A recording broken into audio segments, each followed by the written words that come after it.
예, 오늘 사사기 강의 12번째 시간으로 반복과 항복의 역사라는 제목으로 하나님 말씀 우리가 함께 나누도록 하겠습니다. 자, 먼저 오늘 본문을 이해하기 위해서는 두 가지에 대한 이해가 필요합니다. 첫 번째는 무엇인가 하면 인간의 인격성에 대한 이해입니다. 이것이 굉장히 중요한데 사사기를 이해할 뿐만 아니라 성경 전체를 이해함에 있어서 우리 존재, 우리 인간의 인격적인 정체성에 대해서 이해하지 않으면 성경을 바르게 이해하기가 어렵기 때문에 이 부분을 잠깐 말씀을 드리도록 하겠습니다. 하나님께서 인간을 그의 형상대로 창조를 하셨습니다. 그의 형상에 대한 논쟁은 지금까지도 여전히 계속되고 있지만 가장 성경적인 이해는 무엇인가 하면 하나님께서 인간을 인격적인 존재로 창조하셨다는 것입니다. 자유롭게 사고하고 판단하고 결정하고 그리고 또 행동하는 지정의가 겸비된 존재로 창조하신 것입니다. 이것은 피조물 중에서도 가장 탁월한 존재입니다. 창조주가 피조물에게 말씀한 것에 대하여 판단하고 결정할 수 있는 존재는 인간밖에 없습니다. 동물이나 식물은 본능이나 질서에 의하여 움직입니다. 오직 인간만이 스스로 판단하고 결정하고 행동합니다. 빛이 있으라 하시니까 빛이 있었고 그 빛은 하나님이 부여하신 질서대로 움직이기 시작했습니다. 땅은 풀과 씨 맺는 채소와 각기 종류대로 씨 가진 열매 맺는 나무를 내라. 이렇게 하나님께서 말씀하시니까 그대로 된 것입니다. 그리고 그것들은 창조주가 부여한 질서대로 움직여지기 시작합니다. 봄이 되어서 이제 목련이 피어나는데 목련이 스스로 생각하여서 올 봄에는 내가 좀 피지 말아야겠다. 이럴 수가 없거든요. 모든 하나님의 질서 가운데 그들은 그대로 움직여진다는 것입니다. 그런데 인간은 달랐습니다. 인간에게는 하나님께서 이것을 하지 말라라고 하는 금지 명령이 떨어졌습니다. 에덴 동산을 창설하시고 그 중앙에 선악을 알게 하는 나무를 두신 후에 너희가 이것을 먹지 말라라는 금지 명령이 떨어진 것입니다. 먹는 날에는 정령 죽으리라. 먹지 말라고 하신 것은 인간이 먹을 수 있는 자유의지가 있었기 때문입니다.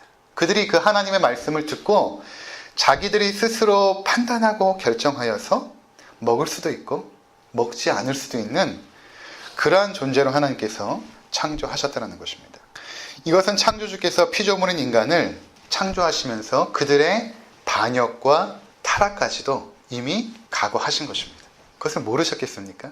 하나님은 다 아십니다. 그럼에도 불구하고 그런 존재로 인간을 창조하신 것입니다.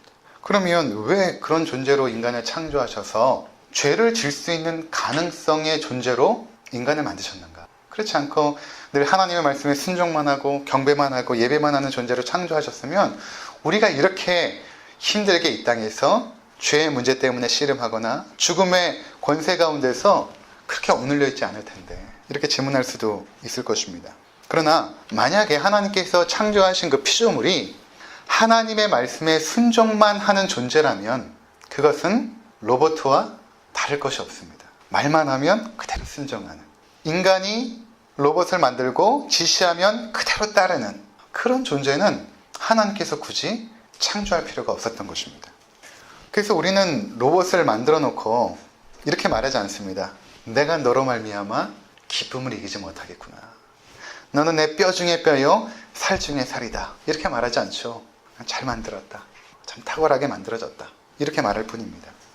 그러나 하나님은 인간을 창조주의 뜻에 순종할 수도 있고 불순종할 수 있는 그러한 탁월한 존재로 창조하신 것입니다. 그리고 그들의 생각과 판단과 선택의 자유를 존중하십니다. 왜 그랬을까요? 그런 존재만이 하나님의 영광을 나타낼 수 있기 때문입니다.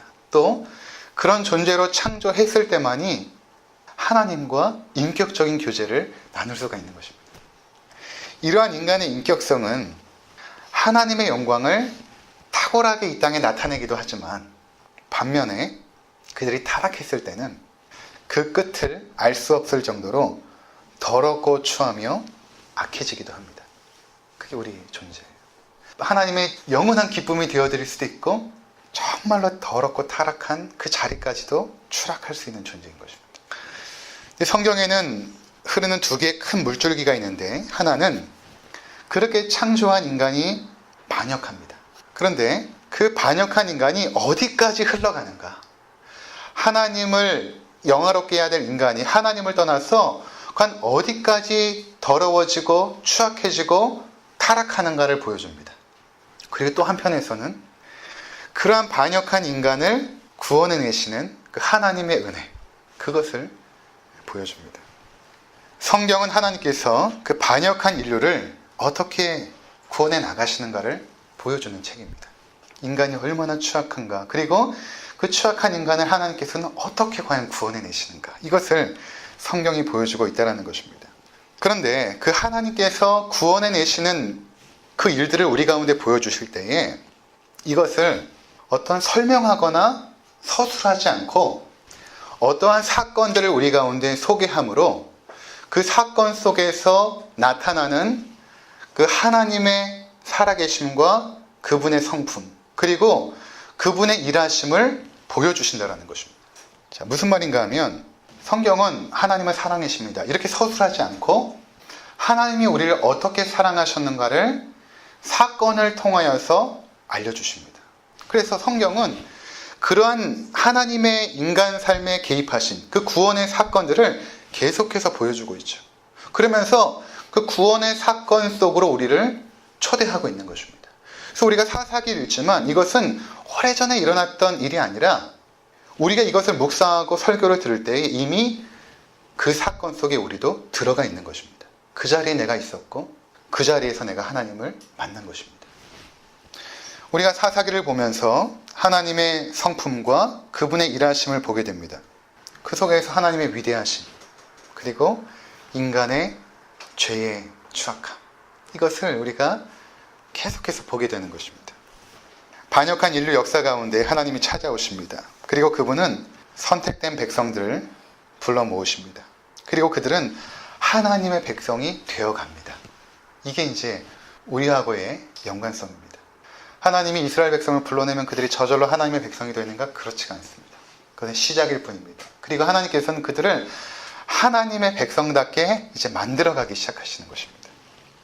그때 하나님께서 하시는 방법이 무엇인가 하면 우리가 지난 시간에 살펴보았던 하나님의 섭리죠. 하나님께서 어떤 목적을 가지고 우리의 삶에 개입하셔서 우리의 삶을 끌어가십니다. 우리 삶에 일어나는 큰 일이나 작은 일이나 상관없이 하나님이 일일이 개입하시고 우리 삶에 영향력을 행사하십니다. 그 가운데 하나님의 시험이 있습니다. 그래서 이 시험이 결국 목표하는 것이 무엇인가 하면 하나님의 백성으로 온전하게 세워지는 것입니다. 거룩한 하나님의 백성답게 만들어가는 것입니다. 이것을 우리가 사사기를 통하여서 볼 수 있어야 하는 것입니다. 두 번째는 우리가 무엇을 이해해야 되냐면, 첫 번째는 인간의 인격성에 대한 이해가 필요하다고 말씀을 드렸고, 두 번째로는 언약에 대한 이해입니다. 이것도 성경 전체를 이해하는 데 아주 중요한 그 내용입니다. 반역한 인류를 어떻게 하나님의 백성을 삼는가? 그럼 생각해 보십시오. 어떻게 하나님을 반역하여서 죄를 짓고 살아가는 자들이 어떻게 거룩한 하나님의 백성과 함께 거하는가? 하나님 빛이시기 때문에 죄인들과 함께 공존할 수가 없거든요. 근데 어떻게 하나님의 백성을 삼으시는가 할 때 하나님께서 우리 가운데 제시하신 길은 무엇인가 하면 언약이라는 것입니다. 언약이라는 것은 단순히 약속이 아니라 하나님의 백성을 삼는 방식입니다. 두 인격 대상자가 법적인 양식으로 서로의 관계를 묶어버리는 것을 언약이라고 말할 수가 있습니다. 이 언약으로 우리 관계를 묶으시는데, 여러분 인간 사회도 마찬가지로, 여기 청년들도 있고 이미 결혼하신 분도 있지만 서로 남남이었잖아요. 근데 어떻게 우리가 부부가 되고 지금까지 이렇게 살아가고 있습니까? 전혀 남남이었는데 두 사람이 만나서 사랑을 하게 되죠. 그리고 하나님과 사람이 보는 앞에서 서로가 약속을 합니다. 나는 이 사람을 나의 아내로 삼아, 나의 남편으로 삼아, 가난할 때나 부할 때나, 건강할 때나, 병들었을 때나, 기쁠 때나 슬플 때나 부부의 신의를 다하고 사랑할 것을 하나님과 사람 앞에 서약합니다. 여러분 다 이렇게 해서 부부가 된 것입니다. 그리고 나서 그 서약을 가지고 국가에 신고함으로 법적인 부부가 된 것입니다. 왜 이러한 관정을 우리가 하는 것입니까? 둘이 사랑해서 그냥 살면 부부 아닙니까? 그러나 그렇게 법적인 양식으로 서로를 묶을 때만이 그 관계가 견고해집니다. 그리고 책임성이 따릅니다. 2개월 전에 제가 우리 둘째 입양 때문에 조사관 면접이 있었는데 한 1시간 30분 정도 이제 면접이 아니죠. 조사를 받는 것이죠. 이런 질문을 받았습니다. 여러 가지 질문이 막 나오다가 이제 이런 질문이 나왔습니다. 만일 아이에게 장애가 발생이 되면 어떻게 하시겠습니까? 이렇게 질문을 받았습니다. 첫째를 입양할 때도 똑같은 질문을 받았어요. 그때 이렇게 대답했습니다. 그럴지라도 저는 입양하겠습니다. 이렇게 대답을 했단 말이에요. 근데 아내가 대답을 하는데 이렇게 대답을 합니다. 제가 깜짝 놀랐는데 막상 첫애를 입양해서 키워보니 첫애 입양하고 나서 일주일 만에 병원에 입원했었거든요. 유로 간염으로 폐혈증까지 와서 일주일 정도 입원을 했는데 그때 서로 너무 힘들었던 거예요. 그래서 아내가 그 얘기를 하는 거예요. 그 아이가 아파서 입원해 보니까 그때 뭐 정도 안 들었을 때잖아요. 아픈 아이를 키운다는 것이 얼마나 힘든지 조금은 알 것 같습니다. 만일 장애가 있다면 고민해 볼 것입니다. 아내가 이렇게 대답을 하는 거예요. 그래서 제가 옆에서 깜짝 놀랐어요. 당연히 그럴지라도 입양하겠습니다. 이렇게 말할 줄 알았는데 근데 그 다음에 이렇게 이야기했습니다. 그러나 입양이 법적으로 판결된 이후에는 그가 장애가 있던 사고를 치던 어떤 어려움이 있을지라도 제가 의성이를 포기하지 않겠습니다. 이렇게 대답을 했습니다. 이것이 언약이거든요. 언약을 맺게 되면 전혀 남남이죠. 저희 가정은 다 언약으로 묶여진 가족입니다. 다 남남이에요. 그런데 어떻게 가족이 되었는가? 그들과 법적인 양식으로 우리의 관계를 묶어버린 것입니다. 그리고 책임지는 것입니다. 그리고 약속에 신실한 것입니다. 이것이 하나님께서 우리 가운데 보여주신 언약의 신실성이라는 것입니다. 그래서 언약을 맺게 되면 그 관계는 견고해질 뿐만 아니라 책임이 따르게 됩니다. 그래서 하나님께서 어떻게 죄인들을 그의 백성을 삼았는가? 먼저는 수많은 민족 가운데서 이스라엘 백성을 선택하시죠. 그들이 어떠한 조건이 있어서 선택하신 것이 아닙니다. 나중에 신명기 7장 7절에서 8절 이렇게 말씀하십니다.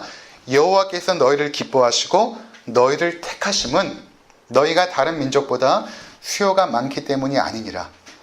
너희는 오히려 모든 민족 중에 가장 적으니라. 여호와께서 다만 너희를 사랑하심으로 말미암아. 이렇게 말씀하시거든요.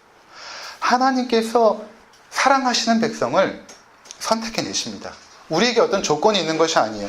하나님께서 일방적으로 무조건적으로 선택을 하십니다. 그 다음에 그들과 언약을 맺습니다. 언약을 맺습니다. 그래서 이스라엘이 출애굽기 19장에 보면 출애굽한 이후에 시내산에서 하나님과 언약을 맺게 됩니다. 19장 5절 6절 제가 읽어보면 세계가 다 내게 속하였나니 너희가 내 말을 잘 듣고 내 언약을 지키면 너희 모든 민족 중에서 내 소유가 되겠고 너희가 내게 대하여 제사장 나라가 되며 거룩한 백성이 되리라. 이렇게 말씀하십니다. 언약을 맺게 되면 죄인이었던 백성들이 하나님의 거룩한 백성, 그분의 소유된 자녀가 된다는 것입니다. 이것에 대해서 하나님께서 법적인 책임을 지십니다. 그래서 언약을 통하여서 이스라엘 백성은 하나님의 백성이 된 것입니다. 그의 신부가 되고 그의 자녀가 된 것입니다. 그래서 사사기뿐만 아니라 이후로 진행되는 모든 구약 성경에서 이스라엘 백성들이 타락하고 배역할 때마다 하나님께서 선지자를 보내서 그들에게 계속해서 하시는 말씀이 무엇인가 하면 너희는 나의 백성이다. 그리고 나는 너의 하나님이다. 나는 너의 남편이다. 언약에 대한 이야기를 하는 것입니다. 내가 너희를 죄인이었는데 나의 백성으로 삼았는데 도대체 왜 이 모양이니? 이렇게 말씀을 하시는 것입니다. 자, 이렇게 언약을 통해서 그들의 백성을 삼으신 이후에 하나님께서 그 백성들에게 요구하시는 것이 있습니다. 그것이 무엇인가 하면 신명기 6장 4절과 5절인데 이스라엘아 들으라 우리 하나님 여호와는 오직 유일한 여호와시니 너는 마음을 다하고 뜻을 다하고 힘을 다하여 내 하나님 여호와를 사랑하라. 하나님께서는 마음과 뜻과 힘을 다해서 여호와 하나님만을 사랑하게 하십니다. 근데 여러분 잘 생각해 보세요.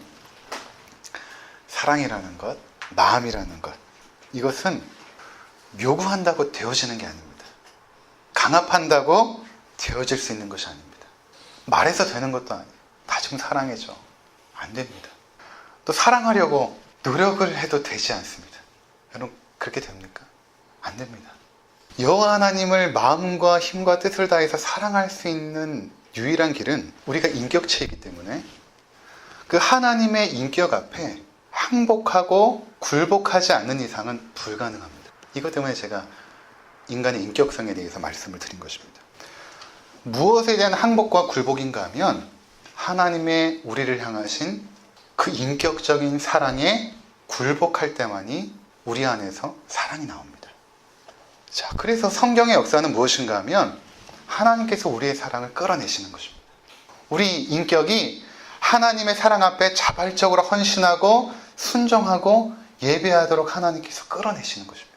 이것을 어떻게 하시냐면 우리의 인생의 역사 가운데 섭리하시고 그 가운데 시험을 허락하심으로 그 속에서 하나님의 성품과 일하심을 보여주십니다.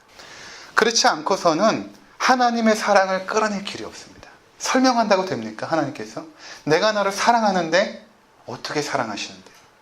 그 방법은 우리 삶에 찾아오시고 삶의 무더위 속에서 하나님께서 일하시는 방법밖에 없습니다. 그게 바로 시험입니다. 특별히 어떠한 상황을 만드시는가 하면 우리 사사기 오늘 3장 1절 2절을 한번 보도록 하겠습니다. 여호와께서 가나안의 모든 전쟁들을 알지 못한 이스라엘을 시험하려 하시며 이스라엘 자손의 세대 중에 아직 전쟁을 알지 못하는 자들에게 그것을 가르쳐 알게 하려 하사 남겨두신 이방 민족들은, 자, 지금 하나님께서 어떤 상황을 만드시냐면 전쟁의 상황을 만드세요. 왜냐하면 가나안 땅에 들어온 이스라엘 백성들이 전쟁을 알지 못한다는 것입니다. 그래서 그들에게 전쟁을 통하여 시험하십니다. 전쟁의 상황만큼 우리 존재의 정체성을 확실히 드러내는 것도 없습니다. 전쟁의 상황이 되면 인간의 가장 밑바닥이 다 드러나게 되어 있어요. 전쟁의 상황 속에서. 한때는 인류가 과학이 막 발전할 때 유토피아를 꿈꾼 적이 있었어요. 이렇게 과학이 발전하면 유토피아가 우리 가운데 오겠다. 그런데 그런 환상을 가지고 있을 때 1차, 2차 세계대전이 터진 것입니다. 그리고 인간이 얼마나 더럽고 추악할 수 있는지를 발견한 것입니다. 우리 인생을 한번 살펴보시기 바랍니다. 전쟁터입니다. 학생들은 입시전쟁, 청년들은 취업전쟁, 직장인들은 성과를 내기 위한 전쟁입니다. 사업이나 장사도 전쟁이죠. 다른 가게를 문 닫게 해야 되는 것입니다. 전쟁터입니다. 결혼하면 육아전쟁입니다. 신혼 부부들은 주도권을 잡기 위해서 또 싸우지 않습니까?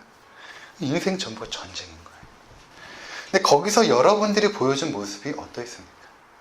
지금 이런 모습 말고, 지금 이렇게 매너 있게 앉아서 예배드리는 모습 말고, 전쟁터 속에서 여러분들이 아내랑 싸울 때, 자식들하고 싸울 때, 밖에 나가서 그 전쟁터 속에서 여러분들이 여러분의 그 자그마한 이익을 위해서 싸울 때 여러분의 모습이 어떠했냐 이것입니다. 그게 나예요. 우리는 고함을 질렀고 폭력적이었으며 지극히 이기적이었습니다. 그러니까 하나님께서 그것을 폭로시키시는 거예요. 봐라, 너희 꼴이 이게 뭐냐? 내 품을 떠나서 너희가 도대체 이 꼴이 뭐냐? 이것이 하나님의 마음입니다.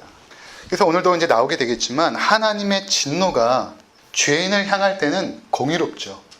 그런데 그의 자녀나 백성들을 향할 때는 안타까움입니다. 전에도 말씀드렸지만 그 미투라는 그 사건 속에서 우리는 공의로운 분노를 내지만 그의 아내나 자녀들이 느끼는 그 마음이 어떻습니까? 공의로운 분노가 아니죠. 내가 그렇게 사랑했는데, 내가 그렇게 믿었는데. 그러니까 하나님께서 우리를 향한 분노가 이와 같습니다. 그래서 그 상황 속에서, 전쟁의 상황 속에서 하나님께서 우리를 뭘 깨닫게 하시냐면, 야, 내가 아무 소망이 없구나. 내가 이렇게 더럽고 추악한 놈이었구나. 놀래게 하죠. 나에게 이런 면이 있었나? 밑바닥까지 내려가게 하십니다. 그게 전쟁이에요. 그것을 통해서 하나님께서는 진짜와 가짜를 감별해내십니다. 전쟁의 속에서 진짜와 가짜가 나와요. 그 시험을 받을 때에 하나님께로 나오는 사람이 있고 하나님을 떠나는 사람이 있어요. 하나님 앞에 예배하러 나오지만 평상시에는 모르는데 시험 속에서 하나님을 더 붙잡는 사람이 있습니다. 평상시에는 믿음이 없는 것 같았는데, 근데 어떤 사람은 평상시에 믿음이 좋은 것 같았는데 하나님을 떠나버리기도 하죠. 전쟁의 상황 속에서. 근데 하나님께서는 그렇게 돌아오는 자들을 은혜와 자비하심으로 다시 받아주십니다. 다시 받아주세요. 그 결과 어떻게 되냐면 하나님, 내가 하나님밖에 없습니다. 이런 고백을 끌어내십니다. 인격적인 고백이죠. 항복시키세요. 말로 된 것이 아닙니다. 그렇죠? 자발적으로 기쁨으로 하나님을 예배하고 순종하게 만드세요. 하나님께서 억지로 끌고 오지 않으십니다. 우리 삶의 시험을 통해 흔드시고 그 속에서 내 자신의 죄악과 연약함을 드러내시며 그것을 품에 안으시는 그 하나님의 사랑의 신실하심을 깨닫게 하시는 것입니다. C.S. 루이스가 고통의 문제라는 책에서 이렇게 말합니다. 하나님은 기쁨을 통해서 속삭이시고, 그러니까 우리 삶의 기쁨을 통해서 하나님께서 속삭이십니다. 내가 너를 사랑한다, 이렇게. 그리고 양심을 통해서 그분의 말씀을 주세요. 고통을 통해 소리치신다, 이렇게 말씀하십니다. 기쁨을 통해 속삭이시고, 양심을 통해 말씀하시고, 고통을 통해 소리치신다. 그러니까 우리가 가장 고통스러운 그 순간에 하나님께서 그의 사랑을 소리치시는 것입니다. 내가 너를 얼마나 사랑하는지를 소리치시는 것입니다. 근데 이것이 우리의 삶에 반복이 됩니다. 이것이 사사기가 우리 가운데 보여주는 아주 중요한 내용인 것입니다.